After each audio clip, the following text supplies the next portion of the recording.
Hello, everyone. Happy Sunday. Um, Hope everyone is doing okay on this. Well, at least where I am, it's pretty hot day. I think it's probably similar in North Carolina and South Carolina over here.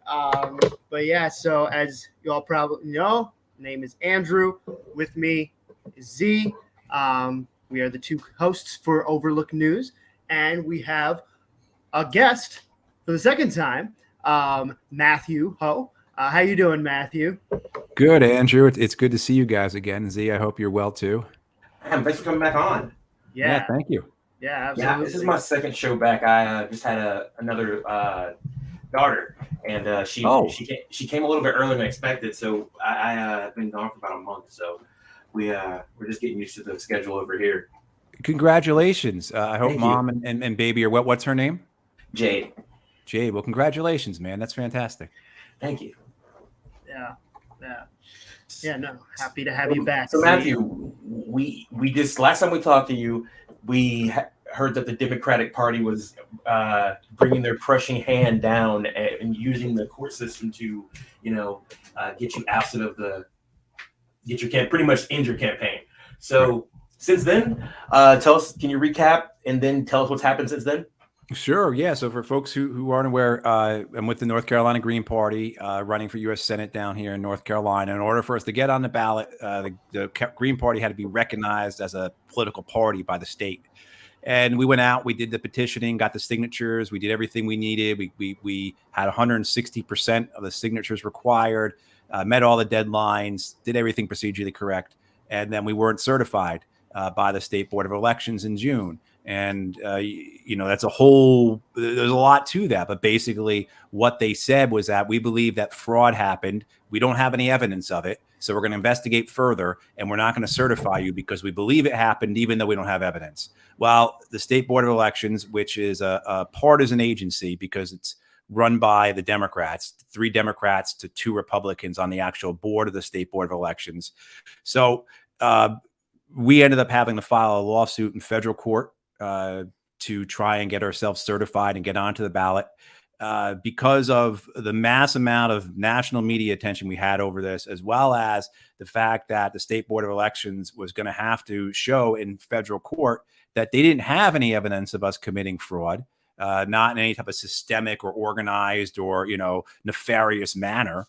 There's no evidence of it. So what they then did was in beginning of August, the State Board of Elections reversed itself, said, okay, we finished our investigation. And where the State Board of Elections went from saying words like saying phrases like there was a universe of fraud, thousands of blatant forgeries were submitted, which completely untrue, of course. They then had to reverse and say, okay, no, we didn't find any evidence of fraud. The North Carolina Green Party actually has never been under investigation for fraud. They had to reverse themselves in a number of ways, and they certified us. Said the federal court then put us on the ballot because one of the things the State Board of Elections had done was by not certifying and delaying this process, they kept us off the ballot because we then missed a further deadline. So the federal court put us on. So myself and Michael Trudeau, who's a Green Party member who's running for state Senate district number 16 here in North Carolina, will be on the ballot in November. Same time all that was happening with the State Board of Elections, though, the Democratic Party, both the local state Democratic Party, the North Carolina Democratic Party, plus the National Democratic Party through the Democratic Senatorial Campaign Committee, were down here trying to keep us off the ballot by filing complaints against us, by trying to get people to remove their names from our petition sheets, oftentimes by impersonating Green Party members, asking people to get their name off of the signature sheets, by impersonating the State Board of Elections, by impersonating the Secretary of State's office, as well as then just launching a campaign. They joined as a co-defendant in our lawsuit against the state, so they intervened. And then the North Carolina Democratic Party filed a lawsuit to keep us off the ballot in state court. So we had these 2 suits, one in federal court, one in state court, plus the administrative and bureaucratic battle with the State Board of Elections. As I said, the State Board of Elections reversed itself because, again, we didn't do what they said they did. We ran our process with integrity. We did everything correctly. We earned our spot on the ballot.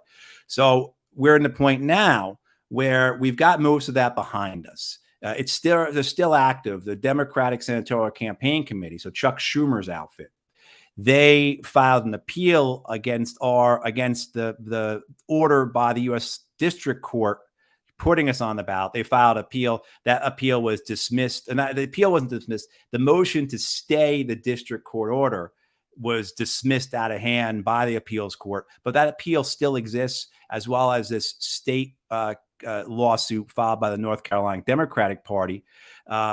So they're still attempting to come after us, to deny us our place on the ballot, to make sure North Carolinians don't have political options, that they don't have political choice, that there isn't a party on the ballot that represents working families, that wants to talk about housing, jobs, education, healthcare, the climate, the war on drugs, those things. So, and that's where we're at. So we're actually now finally at the point where we can kind of look forward and say, okay, we can concentrate on campaigning now. We can concentrate on getting out there and telling people about us, listening to people, right? Letting people know that we are an option, as opposed to these legal and bureaucratic administrative fights that have, really defined us for the last 2.5 months. And you got to back it up further, because we launched this campaign in mid-January, and the first 4 months of the campaign at that point was getting the ballot access, right? Was being out there collecting signatures, talking to tens of thousands of people. So, we really, since we launched the campaign in January, we're now finally at the point where we can say, all right, let's campaign. We're on the ballot. Let's get this done. Let's represent, working families, and let's let people know that there's a choice for those who believe in, policies on healthcare, housing, education, jobs, climate, war on drugs, all those things I said before, that we're here to represent those. Cool. I just had one quick follow-up question, because with all the different articles and sources that I've read about this, they never actually talk about this. Going back to the point where there were 3 Democrats and 2 Republicans on the state board of elections, right, in North Carolina. Right. Why is there one more Democrat than Republican? Do you know what's behind that? That's the way it's done. It just ensures that the party in power, in terms of the executive, the governor, has control over it. That's simply it. That was the real danger of what was happening here, because again, the basically what the state board of elections said was that we believe that there could be fraud, and we don't have evidence. But we're not going to allow you to be certified because we believe what could be possible.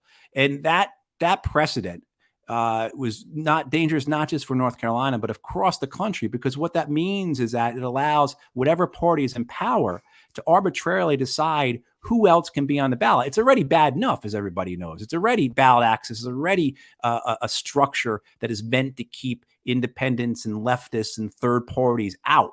It's already set up that way. This would have taken it to another level where there wasn't even the process of having to collect the signatures, or the process of having to meet all the thresholds and standards to be on the ballot. This would have just simply meant that the party in power can say, no, we don't like you. You're not going to be on the ballot. Yeah. Cool.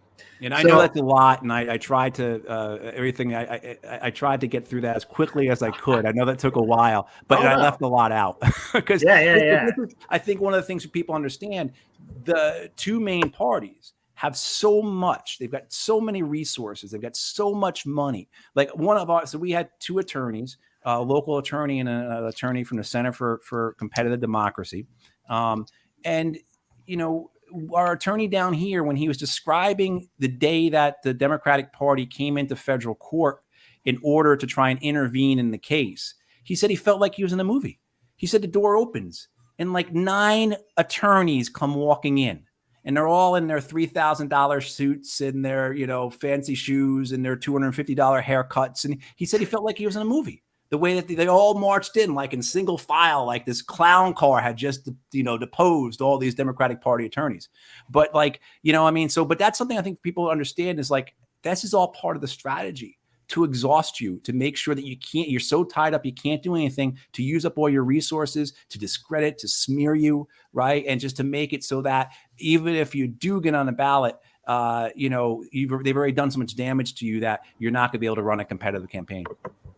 Or it seems like you just are your time's taken up. You don't have time to campaign. It doesn't. Your campaign is becoming about like making getting your name cleared or getting out of the legal litigation that's happening. Besides, like actually, I spent half a day on Thursday fighting with the newspaper down here over words that they were using in an op-ed about our case, where they were saying that we submitted thousands of fraudulent signatures, and we did not submit thousands of fraudulent signatures, right? I mean, so they had I spend half a day, right? And I'm not out there then like talking about the things I want to talk about. I'm trying to get the News and Observer to not say that we committed fraud, even though even though it's clear, again, because the county board of elections, the state board of elections, the U.S. District Court, the U.S. Federal Appeals Court, they all said, yeah, these guys didn't commit fraud. You still have, because it got put out there and it got repeated so much. The idea that, and I know that when I get into candidate forums, when I get into debates, when I go for editorial board meetings, that's going to be the first question they're going to say, because it's been planted. And that's all part of the strategy. That's some of the tactics that the major parties use. And hey, look, like I said before, you wade into the alligator pit, you're going to get bit.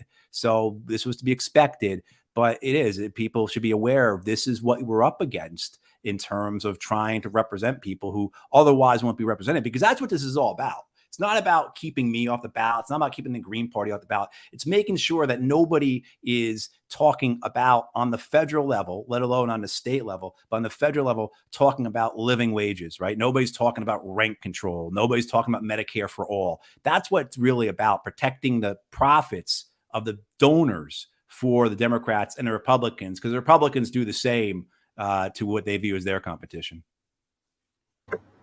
You're on mute. I said exactly. They do this exact same thing. We've seen them purge and gerrymander just like the Democrats do when it's convenient for them.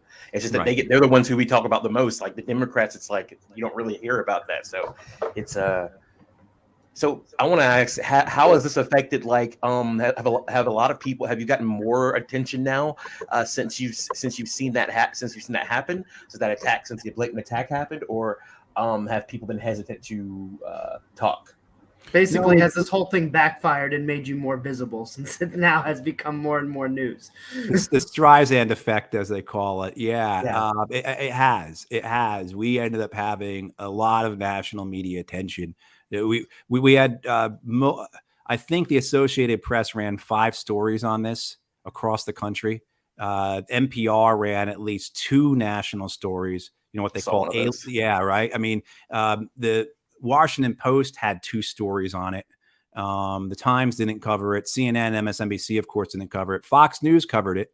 So we got a lot of attention from places that we would not have attention before. And then, of course, the local attention was really great. We could hold press conferences and we knew that the local folks were going to show up, so we were able to make advantage of that. And it really has helped us. Of course, there's the other side to it, like I was explaining, where everything is about the fraud. So the question is, hey, Matt, when did you guys stop committing fraud? And like that type of thing, so it's but the benefit of it far outweighed, I think the negative effects that the Democrats thought they would get by doing this. And it really has painted them very poorly. And certainly, you talk to a number of people who, I've had officers from the Democratic Party, both at the national and state level, call me and say, this is, I'm embarrassed. We've got no plan other than, the North Carolina Democratic Party seems to have no plan other than to scream and jump up and down about Trump and to attack the Green Party. That seems to be the only thing that we're able to be speaking about. Yeah, absolutely. Yeah. Me and Andrew usually just like, that's how you get Trump. If do you want Trump? That's always that's always the question. Do you want Trump? It's right. Trump was the best thing that happened to them in many ways. Yeah. Yeah. I did a podcast with these 2 progressive Dems who were really vote blue, no matter who types. And when we of course we ended up talking about Trump because that's what they wanted to talk about, for an hour and 20 minutes. It seemed like it always came back to Trump. And, they were adamant that the only reason that 74 million people voted for the guy in 2020 was because all 74 million of those people were racist. Right. Certainly there's a degree of white supremacy and Christian nationalism and racism that undergirds Trump's support, and that is throughout his base.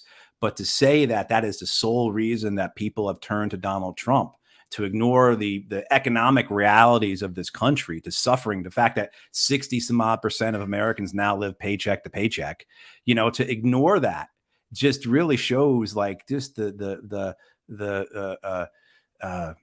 substance, the lack of substance that permeates Democratic Party politics. Yeah, they just become buzzwords. They've not everything they say is hollow anyways. Like they don't usually have like you're saying, they don't have a plan. They'll say something, but then you'll ask them about, you'll press them on it or ask them about it. They don't really know. Yeah. I mean, I think when they made that, they started doing it after, of course, 72 and McGovern.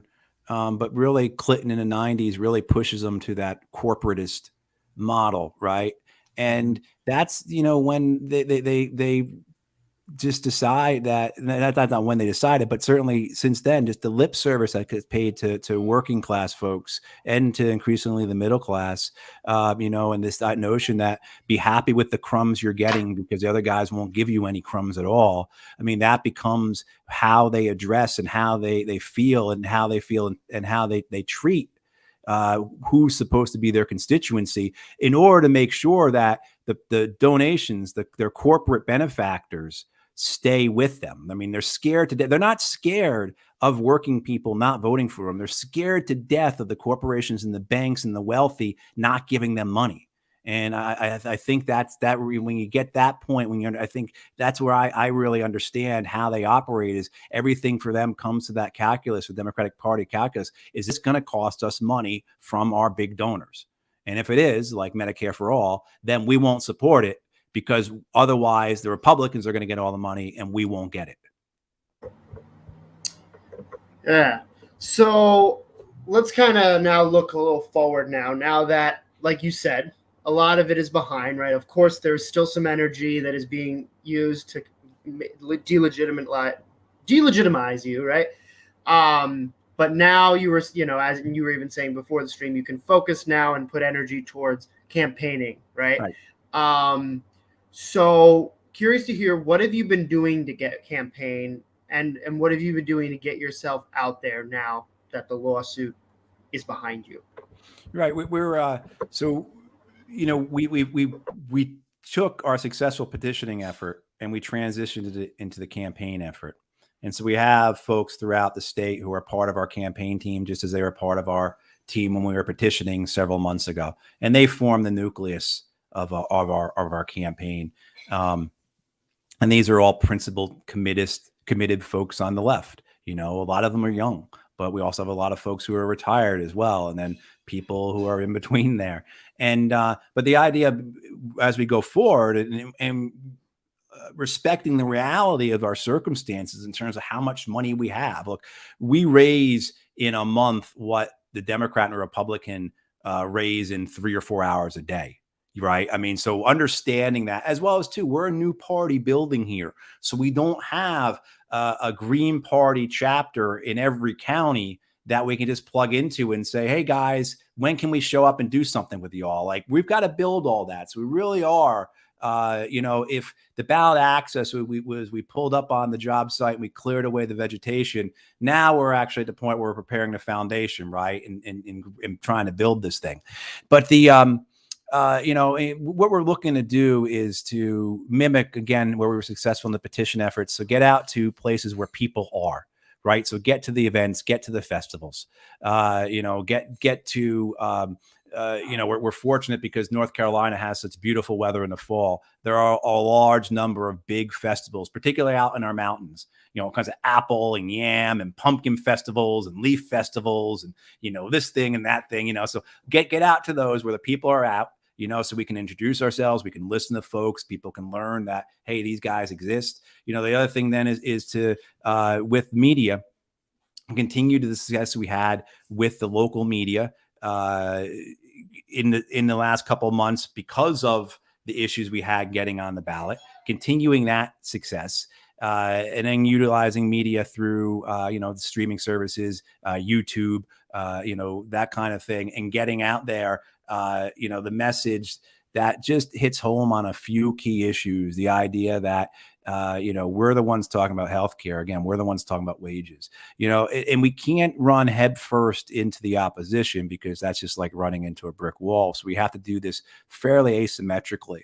But the idea is to capitalize on the success we've had, both the media and the petitioning, transition that into a campaign for the general election, and just get out there and educate folks. I mean, the big thing for us is there's 7.3 million registered voters in North Carolina. How do we get them to know who we are, right? How do we get them to know the Green Party exists? Because I tell you, when you're out there petitioning, it's not, most people had never heard of the Green Party. I mean, that's just the reality of it here in North Carolina. Most people had not heard of it. And very rarely did you run into anybody who was concerned about the Green Party or had questions about the Green Party from past experiences or anything like that. Most people were just not familiar because we haven't had that kind of presence here.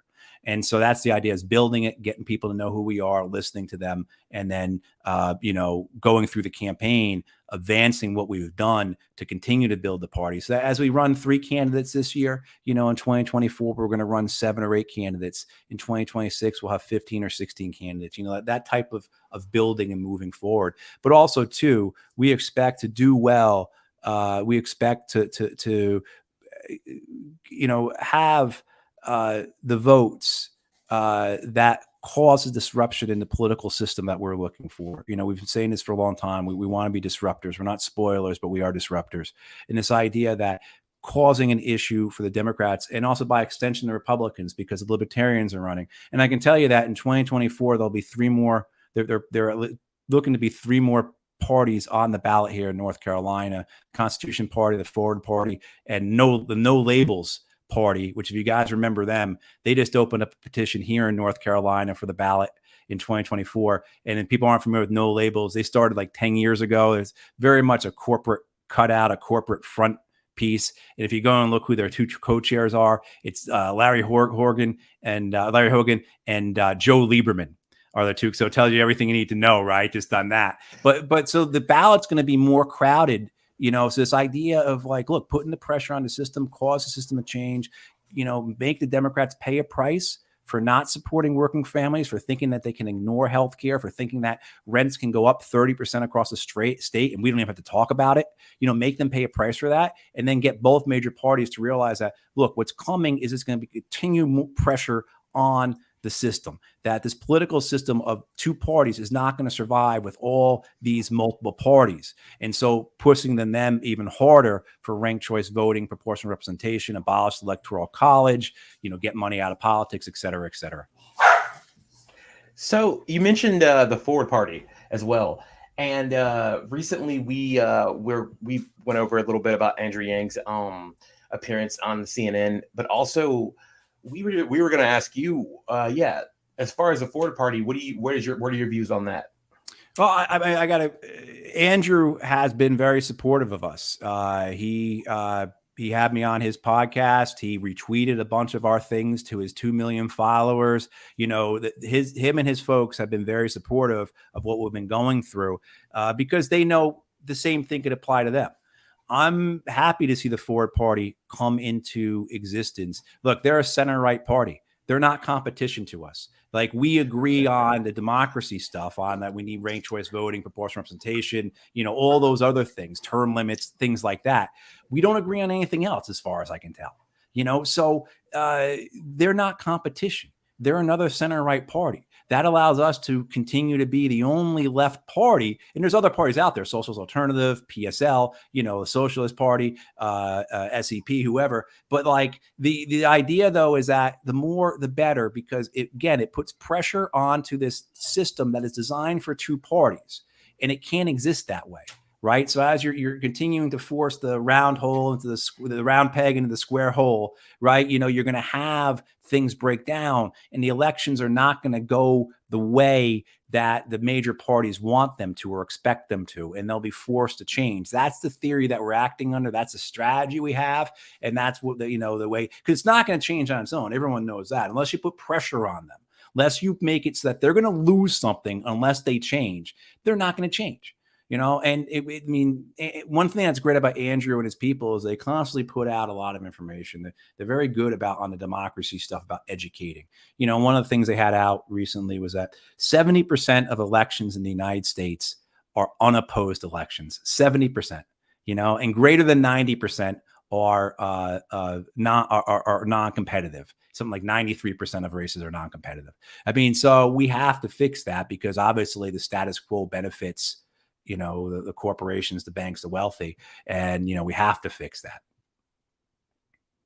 I almost wonder, though, and this of course goes with the fact that there's so much different rudimentary things to continue to kind of work on, but I almost wonder, like, that could be something right there to take advantage of that the Green Party could do, just because it's like, okay, this is a safe blue district, right? So the excuse of, well, you're just going to help the Republican kind of goes out the window if the Republican who's typically running might get like 10% of the vote, right? So I do kind of think, like, kind of going off what you were saying, like, you could use that to your advantage to be like, okay, you're usually stuck with just this blue establishment hack.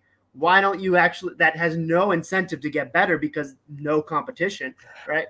Also, that's the first time I've heard anyone say the fact that welcome them because they would be no competition, because they would be they would also be vying for the same spots as libertarians, Republicans, and Democrats as well. So it just splits up the vote even further. Right. If you look at, so Andrew's party, the Ford Party, just merged with two other parties or two other movements, the Secure America movement and what was it? Renew America movement. Yeah. And if you look at who those people were founded, those two organizations were founded by, it was all these Republicans that left the Republican Party because they didn't like Trump. And it's not because these folks were liberal or liberal in the classical sense, or because that they believe in democracy, or because they, it's because they thought that Donald Trump wasn't committed enough to the American empire. So what Yang and the Ford Party seems to have merged with these two organizations that are Republicans who come out of the Pentagon, the intelligence community, the finance industry, and big tech. So those people are not going to be sharing the same platform as the Green Party. We're not going to be sitting at the same table with those guys, and so I'm happy to have them in there, because that further differentiates us, right? It further makes us stand out, first makes it stark. You're never going to hear those people talk about mass incarceration. Never going to, right? You're never going to talk about those people talk about how they're going to hate the newest thing, the Inflation Reduction Act, that suicide pact on the climate that's being signed right now.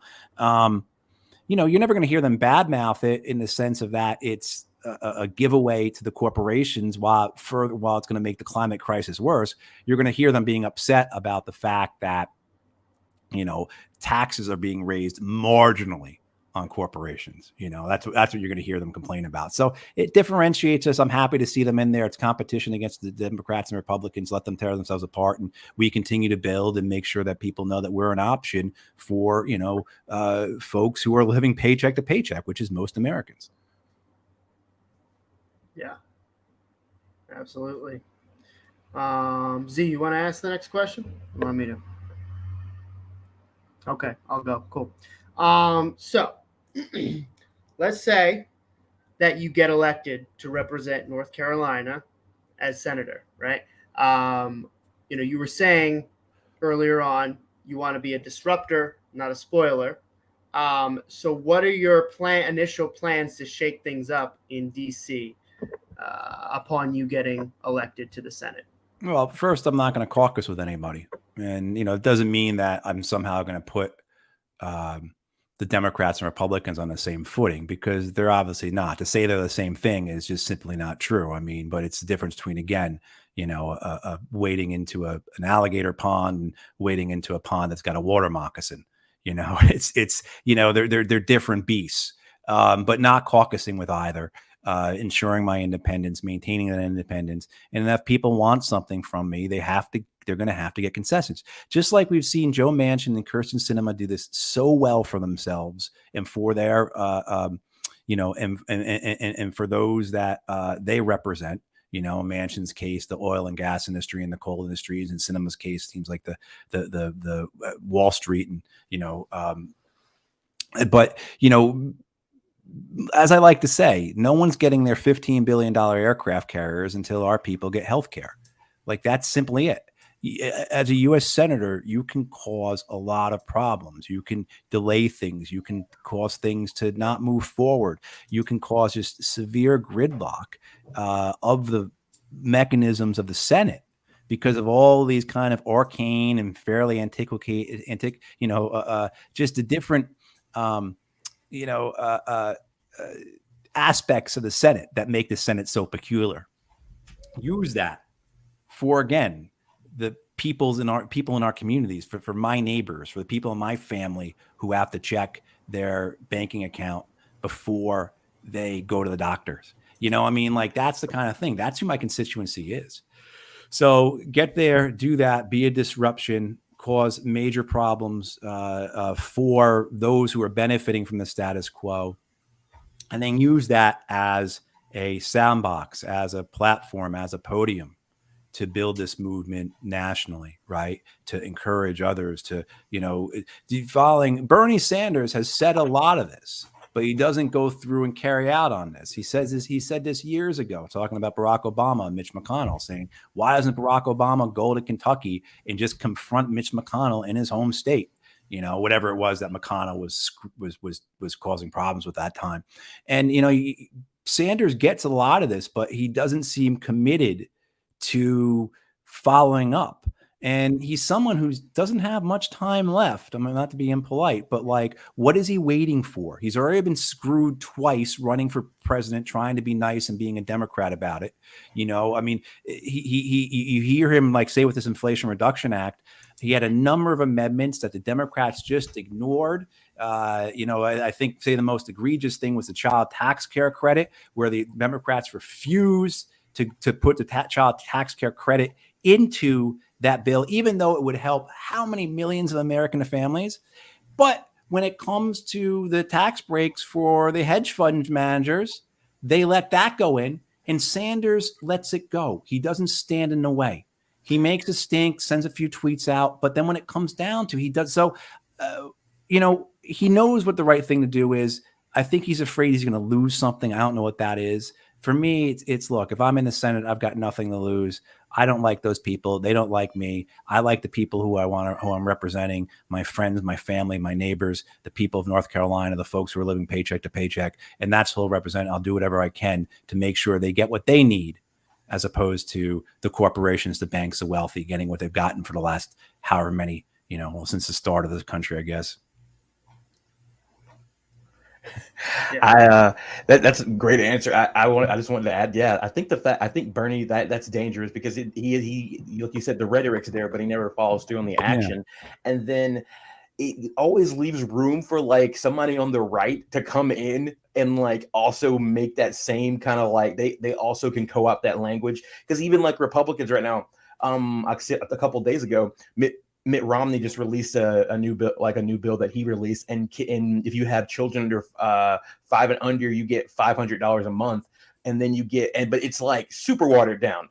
But yeah, it's so it comes in for these kind of politicians to look as though they're populist, or they're for the people, or it allows them to come in, but it's still just watered down, and and it's a faux left, it's a faux progressive, faux leftism. And people are struggling, people are suffering, Folks watching this know that, people are having a hard time. People have had a hard time for a long time, but it's gotten worse, and it's going to get even worse than this.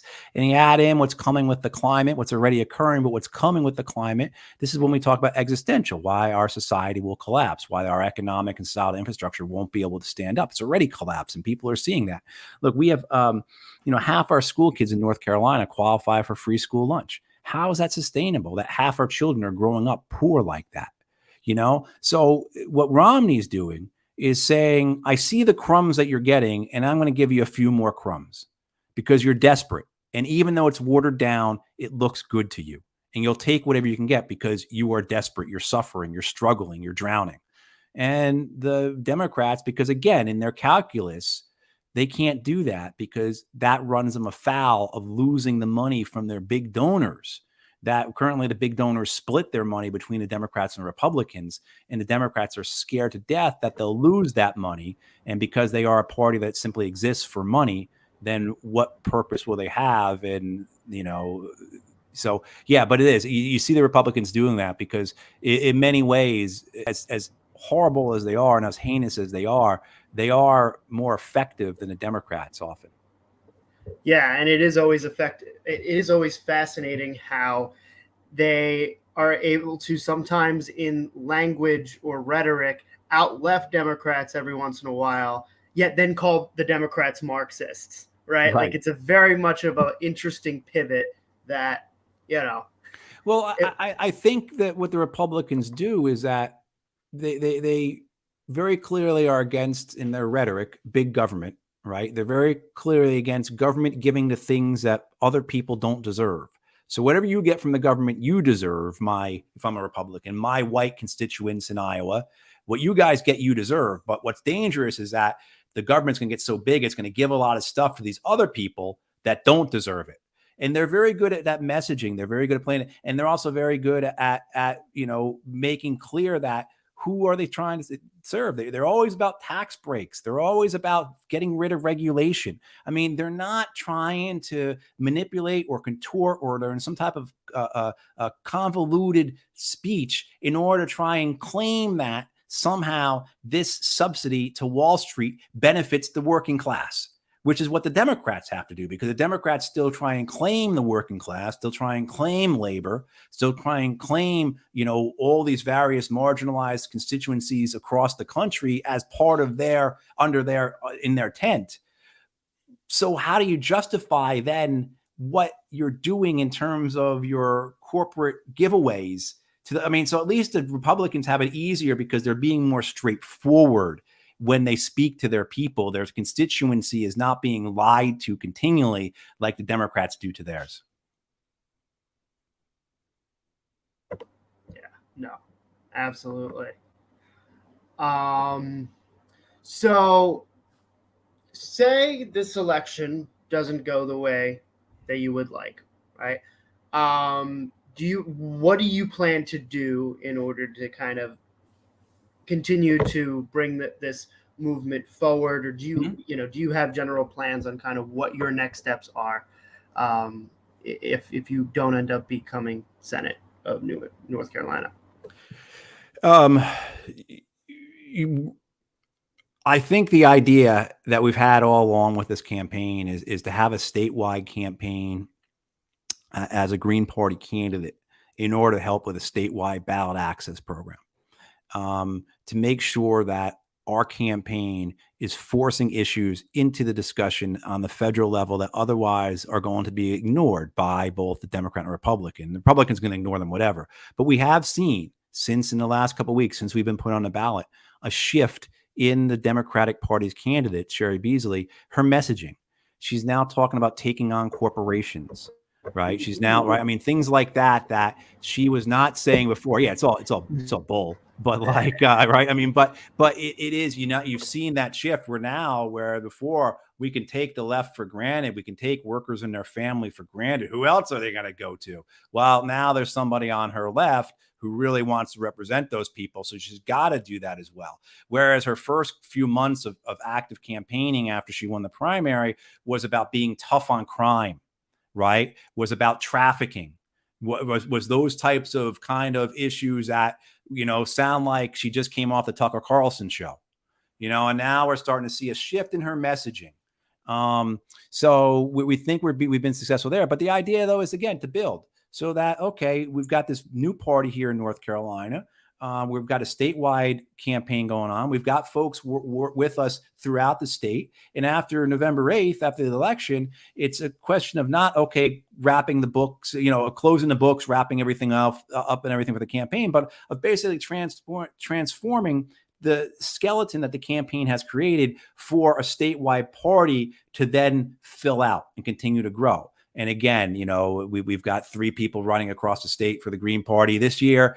2024, we'll have 7 or 8 running, and then double that again, just kind of, or maybe not double, maybe even move it exponentially upwards, right? But like this idea, though, of grow, build, our campaign slogan is reclaim, reimagine, rebuild. And one of the things I like about that is that those 3 words, you can put anything into those 3 words, what you want to reclaim, what you want to imagine, what you want to build, and this idea of taking ownership of it and then doing something that doesn't exist currently. And that's why I think the most important thing for me in our slogan is to reimagine. It doesn't have to look the way it looks. I just read a thing the other day about hope, and this idea that hope seems to rely upon things getting better. And the author was saying that's not the way we need to go about this, because relying upon things to get better means that you've got sometimes belief that the system is going to get better on its own, that there's going to be some type of help that's going to arrive outside of your own agency. And we all know that's not possible. That's not true. So if we want things to get better, we have to make it. So we have to reclaim. And when we say reclaim, I mean that spreads across, because certainly there are people who rightly can say in this country, we never had anything to claim to begin with. And that's absolutely true. But if you go far enough back, say like our indigenous brothers and sisters, right? Reclaim what was once theirs. How do we help them do that? How do they do that? How do we imagine something that allows them to do that? And how do we build that?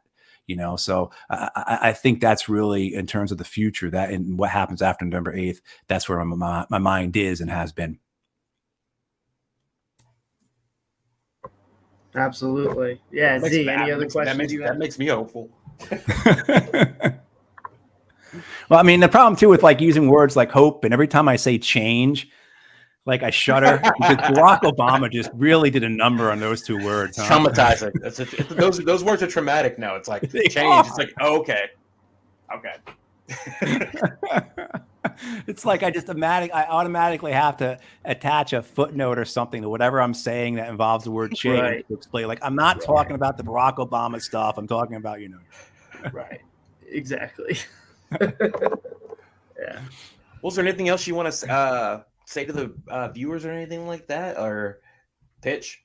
Yeah, no, I appreciate everyone's help. Like saying earlier, when Andrew and I were talking before the show, I'm just really excited to begin campaigning now. We've had this last 6-7 months really devoted just to ballot access, to fighting against the establishment. I mean, to fighting against these Goliaths, both the state and the Democratic Party, and we won. And we are now ready to begin to present ourselves to North Carolina voters in a manner that no one else is going to present themselves on the federal level. That's for sure. No one else is going to represent working families like we will. And so if people want to support us, if they believe in what, if they believe like we believe that we have to do something and that we can do something, because there is no alternative. It's only going to get worse if we don't do anything. And then seeing the success we had defeating both the state and the Democratic Party, as we did this past summer, even though we were completely, it was, again, David versus Goliath or Goliaths. If people see that and they want to help us, please do go to MatthewHoferSenate.org. Please donate. You can also sign up to volunteer, phone bank with us, do whatever you can to help that way. But, donations at this point are probably the most important thing for us. It always feels funny, even doing this for however many months now. I'm a first-time political candidate, but doing this since January, asking people for money when, like, I so fervently want to get money out of politics, right? There's always that little crinkle in my stomach, but that's the reality we're dealing with here. So if people can help, go to MatthewHoferSenate.org and please help us and encourage others to do so. And and please support these guys, support Andrew and Z, because, I believe that a political party is part of a larger body. It has to exist simply for the purposes of that body, not for itself. And that within that body, you've also got labor organizing, you've got direct action, you've got community assistance, you've got education and information. And that's where these guys fit in, because without the communications piece that people like Andrew and Z do, we can't coordinate, we can't learn, we can't educate, we can't mobilize, and that's why you need to support folks like Andrew and Z, because what really, if you want to talk about something that gives me hope, it's the idea of technology like this. This didn't exist 10 years ago. 5 years ago, this would have been very problematic to do a stream like this. It just really wouldn't have worked that well, right? I mean, it's just 5 years ago, even 3 years ago before It's COVID, true. Right? It wouldn't have been. COVID really did change a lot on that space. Yeah. So what can we do with this new technology in terms of information, coordination, mobilization that we didn't have 5 years ago? And so that's actually something that does give me hope. Yeah. Yeah, absolutely. Using the technology to your advantage, for sure. Right. So, yeah. Well, Matthew, just want to thank you again for coming back on here, and looking forward to, now that, for the most part, the lawsuits are behind, seeing kind of what comes from your campaign and the different things that we can continue to learn as we continue to try and, hope that we can get alternatives to the Democrats, because I think we all are on the same page there that, as Shama Sawant says, right, progressive legislation and hopes usually leads to a graveyard, right? And so, I think the last couple of years have really shown how much it's just our system, how unsustainable it is for so many people. And so, thank you again for all that you're doing, and have a good one, Matthew. Yeah. Hey, thanks, guys. And Z, congratulations again on Thank you. Yeah, that's fantastic. All right. Have a good night. You too. Take care.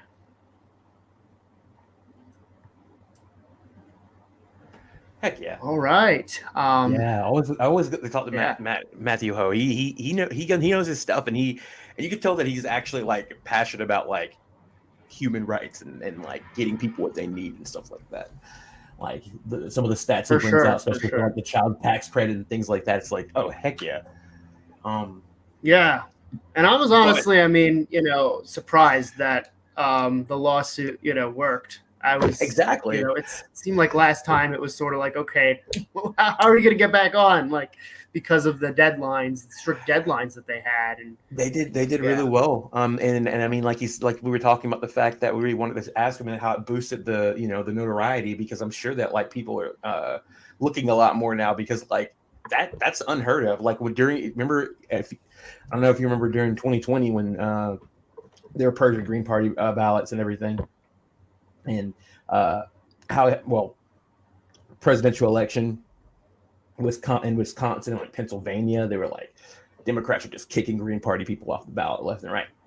So it's very cool to just see like a judge be like, no, you can't do that. And then I like the idea. I like his idea of how he's describing the Ford Party. It's like if they want to do ranked choice voting and bring in an extra third party to keep splitting the vote, but also just to get some of those things like ranked choice voting in. Why not? So, but I want to know before we get out of here. I do have some things on the Ford. If you wanted to go over the Ford Party, just a smidge more before we get out of here. Yeah. So on Thursday we went over Andrew Yang's interview on CNN with Jim Acosta, and he got destroyed. It was pretty bad. And he went on there, and Jim Acosta pretty much asked him for like 9 minutes. Does he have any type of plan? And he really didn't explain it very well. Now, going back to that, on what was it, 2 or 3 days ago, we have Kim Iverson, who had no idea that she was like one of the chairs of the Ford Party. That surprised the hell out of me. So, right. Let me see. Let me switch this because this is on my personal account. I don't need people to see that. We're gonna go to they can see all they want to for this account. So let's see. And by the way, are you pulling up the video? Yeah, Or I'm pulling up you- stuff. I'm pulling up that stuff. So, Okay. by the way, give us a couple likes. You know, we're getting up there. We're just past 400, and you know, give us a like and subscribe out there on the YouTube for the algorithm. Get more people to watch this, and We're flirting with 300, so let's make Yeah. it a reality. we're so close to 300. So just keep smashing that like and subscribe button, and let's get up there. But what I want to go over first, before we get to the video, I wanted to go over the fact I got knocked out of the stream while Matthew was talking about this. But you can see that, can't you? A little bit. Can you see that? Yep. Okay. So we were talking about the fact that, you know, a lot of these Republicans came in and they pretty much bought out the Ford Party, and they merged. But in my view, Andrew Yang treats everything like a startup because he's a Silicon Valley bro. So he's been pretty much fishing the Ford Party for about a year now until like a venture capitalist, like he would one of his startups, so a venture capitalist. And when you put up these things of VCs, you eventually, you know, you have this very vague thing that doesn't really have any substance to it, and you have like all these cool ideas, like, oh, this is a cool thing, like we're gonna do this, we're gonna disrupt the system, we're gonna blah blah blah, but you don't really like have any actual like plan. And I feel as though he's been treating it like that up until now because he finally got the donors who we're going to see are like some crusty old Republicans. Now, in Raphael Shimonov, he's actually a pretty good, like I think he's in he lives in New York, and he's a reporter in New York. And he's also, he does a lot of the left politics there. Everyone should give him a follow. He says Andrew Yang had to fake high membership in his shiny new party, so he merged with crusty old Serve America movement, a GOP neoconservative group started by Wall Street and staff of anti-gay, anti-black, war criminal George Bush, who faked an election victory to become president. So if we start going down, he starts actually going. He just makes a whole thread of all the people that are in these movements. So Save America, the co-founder, Eric Grossman, now part of Andrew Yang's Ford Party, wasn't just any Wall Street executive. Leading Morgan Stanley, legal as it abused mortgages, conducted wage theft, lied to investors, and cheated markets over $9 billion in penalties. So I don't know if everyone was like, if people remember that a lot of because at the very beginning, one of the main questions that Jim Acosta was grilling Andrew Yang on, he was trying to get him to answer if Roe versus Wade was going to be, you know, how was it going to, and Andrew Yang was like, well, we're going to use common sense. Well, so far, common sense has not prevailed with the Roe versus Wade issue, as we can see in reality. So a lot of them are just terrible anti-abortion people. Like we have the Christine Todd, he's an heiress of bankers, making your name under President Nixon, another election thief. Yes.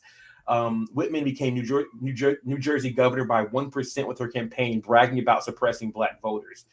She also had a tumultuous relationship with black voters. When Ed Rollins, her campaign manager, bragged 2 days after the election that he had spent almost $500,000 paying off black ministers and mayors to suppress the black vote, a firestorm ensued. So let's keep going down. Oh shit. In 1996, Andrew, the co-founder, forced a black man to be stopped and frisked by her, accompanied with state troopers for a photo op to demonstrate her focus on New Jersey crime. Nice. Wow.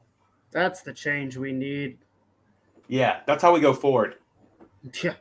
More black bodies in jail. More 90s like policies. Yeah, that's yeah, how we go. Exactly. We need to get tough on crime again, and we need law and order, you know, because God knows people just need what they need, don't just need what they need, and they're committing these crimes because they're just having like the worst fucking time, and you know everything's still sitting on shelves because no one can make anything, so people just start fucking.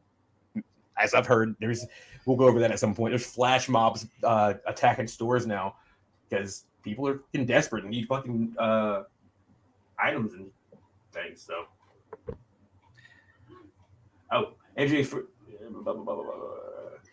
by cultural problems stemming from black youth men competing to have as many children as possible outside of marriage. What in the hell? But I don't even know. Like, I'm just gonna keep going. There's just so much. There's just so many like gross ass people in this. Yeah, no, absolutely. And one of the things too. So I don't know if you saw this, Z, but Andrew Yang was recently on Rising, and I believe it was Katie Halper, Brianna Joy Gray, and Robert whatever that other Robert guy. Who cares about him? But anyway, they Robbie asked him, Schwab. Robbie Schwab, yeah. They asked him several times, like, can you promise that you're not going to can you commit to the fact that you're not going to be taking any corporate PAC money, right? And they said, because that is an issue that a lot of people have. He kept dancing around that answer. I think answered it by saying, we don't have any corporate money now, right? As if trying to say, like, we don't have it, but then they were like, but can you commit to not do it, and of your candidates to not do that? Didn't have an answer. And of course, when you see all the co-founders, when you see that there's these Wall Street executives, of course you can't make that promise, because the co-founders come from that background. They're a bunch of neocons. They literally are just soft fash. Right. They're just mad the way just like Matthew said, they're just pissed off at the way Donald Trump was fashy. But they still were fat. Right. They're still the same way. They just didn't like it in that decor. They like it when it's like nice looking and dressed up in pretty words. They don't like it when it's like in their face, like the mirror it is. So right. And even though Yang can't commit to any policy, right? He dances around policy, doesn't really say anything that the Forward Party is about. I think it's important that we always pay attention to his words. And several times what I've noticed that he has said is,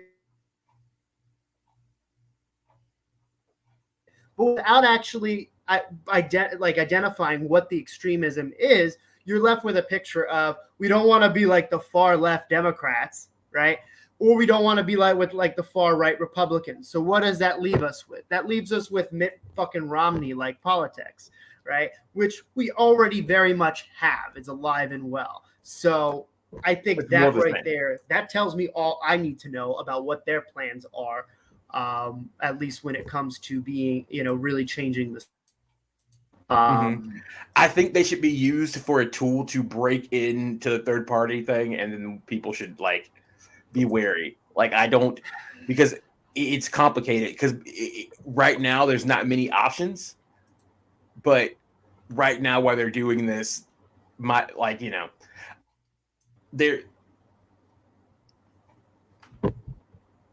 all right. I would say so Sabby Sabs recently had a video with Kim Iverson, and Kim Iverson is actually a chair of the Forward Party. Who knew? But let's just go over this video and see what Sabby Sabs and Kim Iverson have to say about this.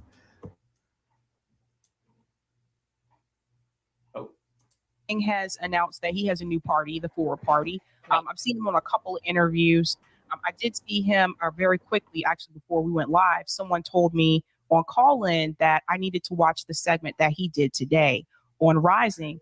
And I have to say, I'm a little concerned in reference to Forward Party, because Jesse Ventura was on here recently and he said he's on board with Forward Party. But I told him, I said, I didn't see anything about Medicare for All. So that's like Jesse Ventura went from like Green Party to Forward Party. Yeah. He's getting senile. Like a big one for me. But then I heard Andrew Yang earlier today, he was on Rising, and now he's saying, like, yes, he still believes in UBI, but he's not going to push for it because he doesn't think that it has a chance.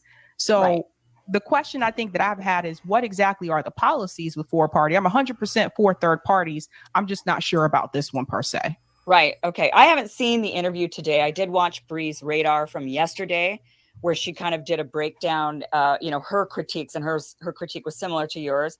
She was saying that, the policy, there's no policies with the Forward Party that people are really wanting, like Medicare for All. And so without those policies, you don't really have a third party.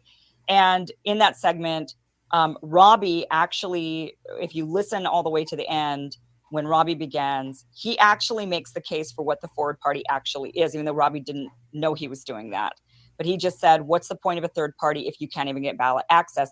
What's the point of even making these policies? You can create the most perfect third party you want.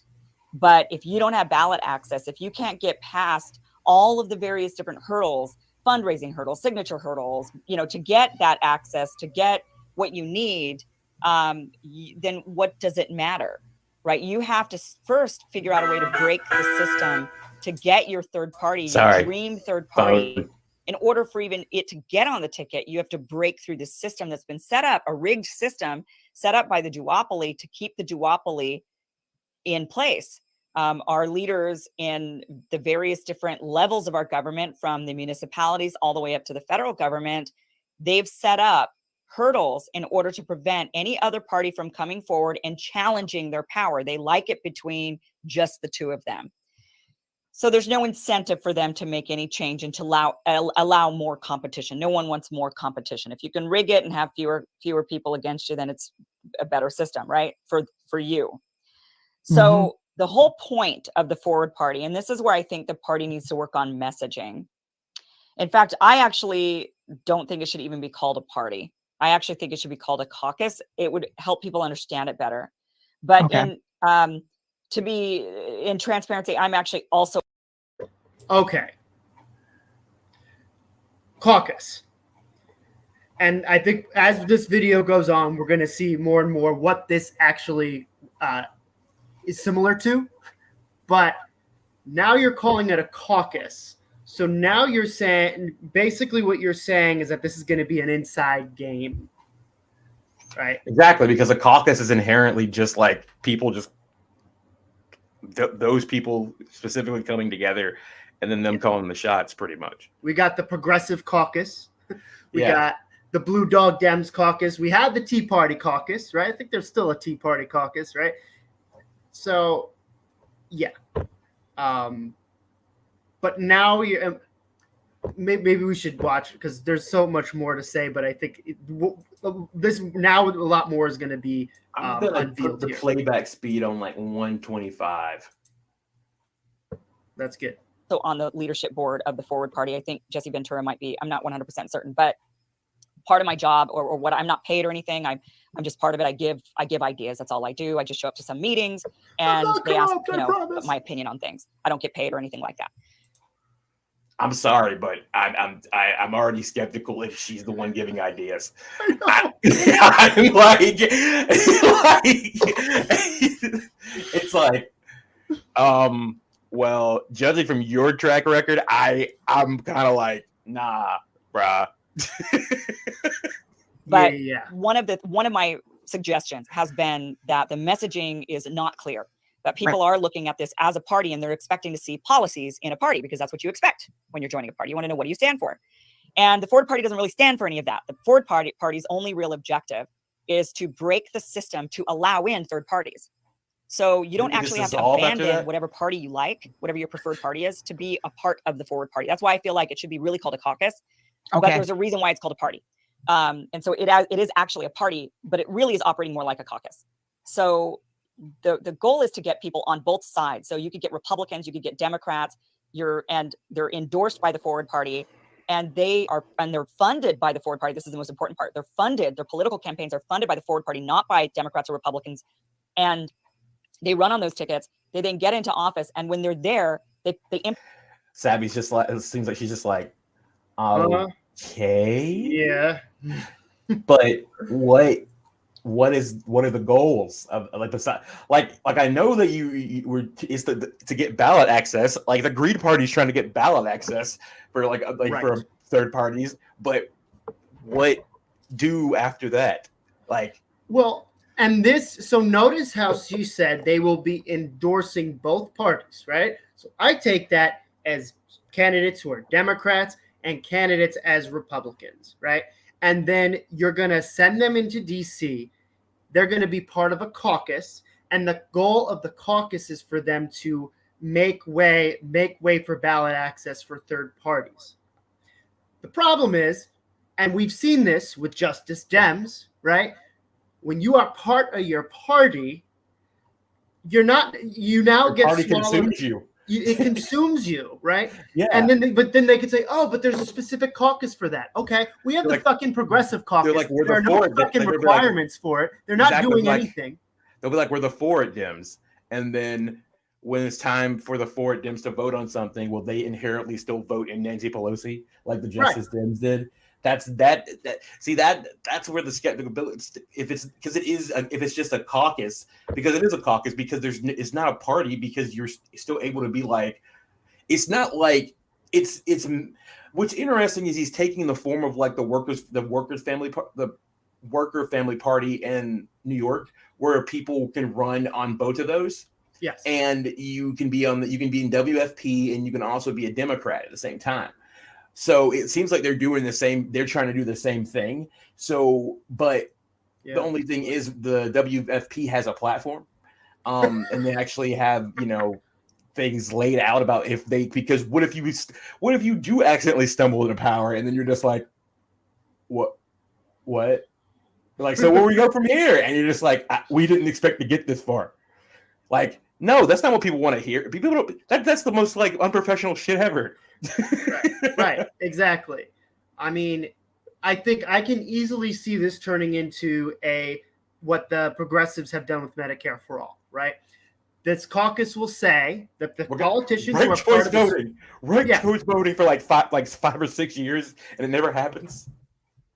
That's the strategy, and I think as somebody like him who claims to be anti-establishment, it's very interesting how she's just blatantly being like, let's just play this insider game, because there's no evidence to back up that strategy hasn't worked before, right? So it's fucking stupid to go after the Green Party. I'm gonna support this party that's not even really a party, that's supporting the two parties. Yeah. Right. Fuck you. Not it's like fuck. She's like, fuck you and your Green Party. I'm gonna go do something that makes sense. And it's just like, no, that really doesn't make that much sense. It would make more sense for why. And another thing I'm skeptical about is why are all of these fucking things moderate center? Like, why are all these organizations Save America? These organizations literally are just cover-ups for like anti-abortion, some of these, a lot of these candidates are going to be like Henry Cuellar Democrats and like fucking Liz Cheney Republicans, because they're the same people. I mean, Yang has already made several positive tweets to Cheney. Yeah. Right. So who's to say they're not just going to go an extra way? I mean, I don't know. Liz Cheney's going to be very popular because the Forward Party and Democratic Party are going to be fighting over her. Yeah.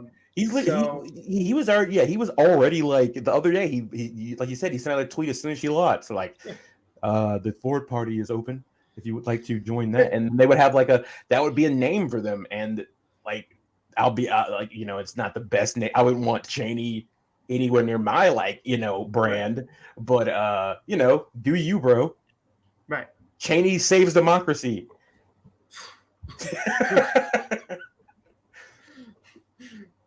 Daughter of Dick Cheney saves democracy. Yeah.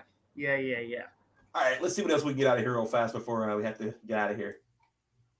Implement the Forward Party agenda, which is to break the system to allow for things like ranked choice voting and to allow things like third parties coming in, any third party. So the Forward Party is doing the dirty work to allow for your favorite third party to then be able to emerge. Right now, you don't have a chance. So the Forward Party is saying, break the duopoly, and let's make it happen to where we can get in these third. I'm happy to hear that Andrew Yang is actually being pretty cool about Matthew Ho, actually has a shot, or you won't feel like you're, you won't be accused of throwing your vote away if there's ranked choice voting. Right, you would say, well, I prefer this candidate and then this candidate, and you kind of rank them however you want. So that is the goal of the Forward Party. Why it's not a caucus and why it's an actual party is because in certain municipalities and states, the idea is to actually get a Forward Party candidate on the ballot where there can be ballot access for the Forward Party. So, but what are these candidates going to run on? That's like, and I guess we can stop that right there. If anybody else wants to go see that, Sabby has a really good interview with her. She keeps that's pretty much what she keeps asking her the whole time, and she says, eventually she presses her on the fact that you get to the point where it's like they're pretty much just Republicans and Democrats who have an F in front of their name. So yeah, no, for sure. I mean, I think it was very revealing, and I think it's very interesting to learn more and more sort of like these past couple of Iverson. interviews. You're right. These past couple of interviews for the Ford Party, no matter who's trying to sell it, have been that we've been getting have been kind of.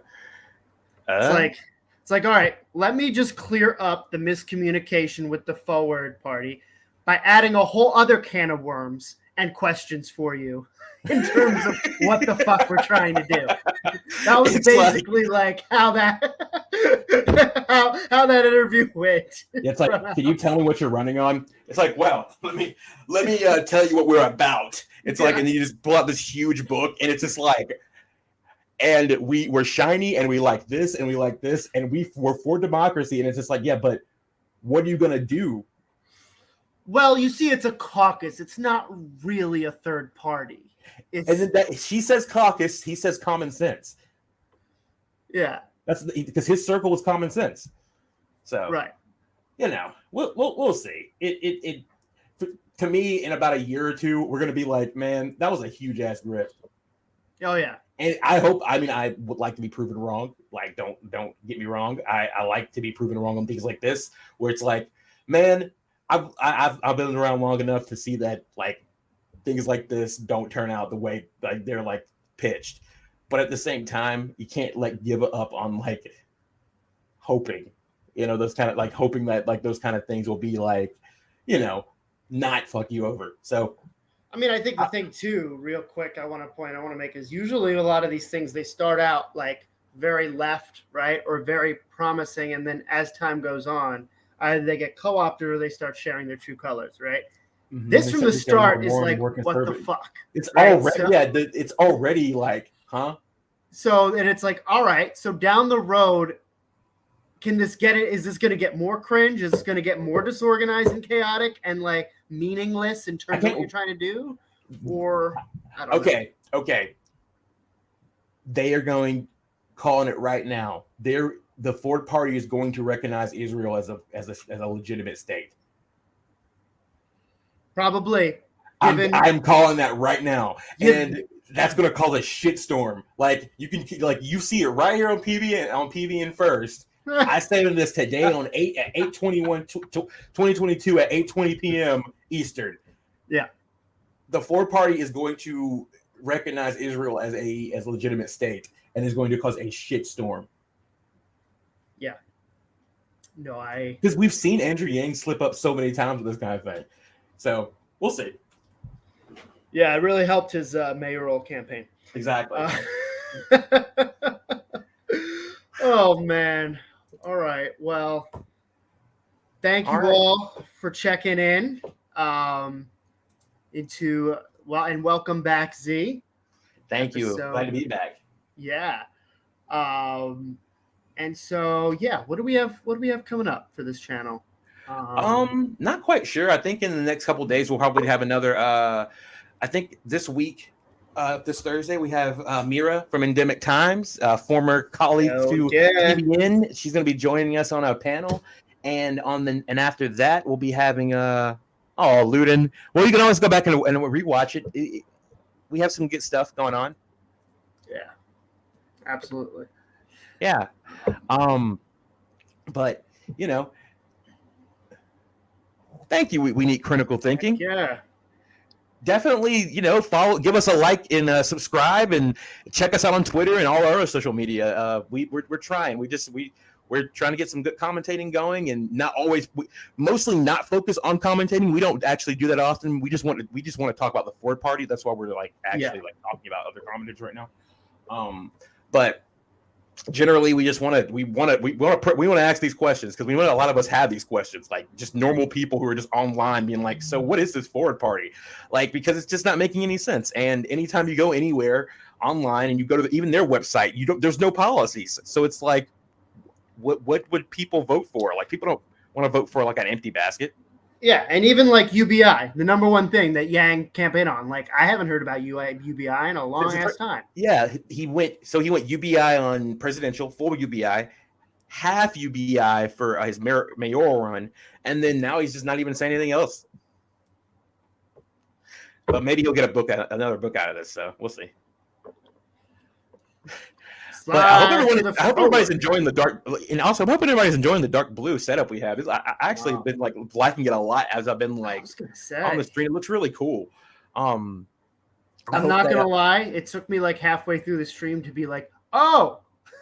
But that's just me, and like I'm partially colorblind. I was literally about to say the male eye is known to be biologically colorblind. I'm definitely a little bit. So yeah, I understand. I think oranges are reds. So, and okay, that happens to me. It's either like it's like either blue green, or it goes blue greenish, or it goes like red orangish, and then anything in between. So there's so many nuances and colors, and sometimes I'm just like, I don't fucking know what that is. Like, I don't know. I just know. I know if it's basic looking, I got it. But well, we hope everybody has a good time and enjoyed.